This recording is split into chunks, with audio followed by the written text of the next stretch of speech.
ভিতরে রেফার করা হয়েছে তাই না? এই জন্য হুইলচেয়ার নিয়ে আসছে। ও তুমি আসো হুইলচেয়ারে তাহলে দিয়ে কোন হসপিটালে যাবেন? ঢাকা বকুদিতি হসপিটাল। আপনাদের কাগজ বুঝিয়ে দিছে? হ্যাঁ বুঝিয়ে দিছে। ও আচ্ছা, কেন ওখানে রেফার করে দিচ্ছে?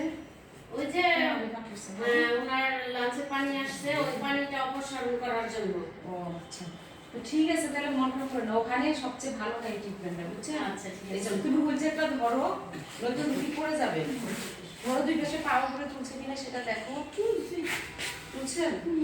আচ্ছা মা ঠিক আছে, আপনি টেনশন করেন না। হ্যাঁ, আপনার এটা কোনো ব্যাপার না, যেহেতু পানিটা জমছে এটা বের করলে আপনি সুস্থ হয়ে যাবেন। হ্যাঁ অবশ্যই আলহামদুলিল্লাহ, একটু মন খারাপ করবেন না, আপনারাও মন খারাপ করবেন না, ঠিক আছে? দেখবেন যে দ্রুত না পানিটা বের হয়ে গেলে তখন মানে খুব তাড়াতাড়ি সুস্থ হয়ে যাবে, তখন আবার এটা কি সময় লাগবে?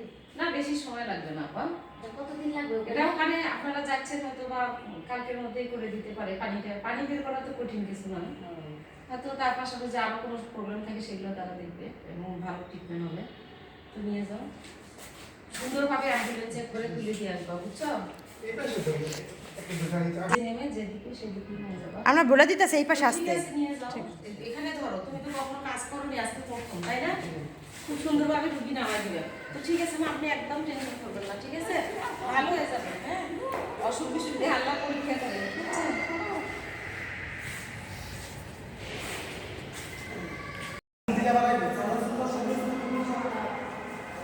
আচ্ছা ঠিক আছে আপা, তাহলে যান, ভালো থাকেন আর টেনশন করেন না, ঠিক আছে?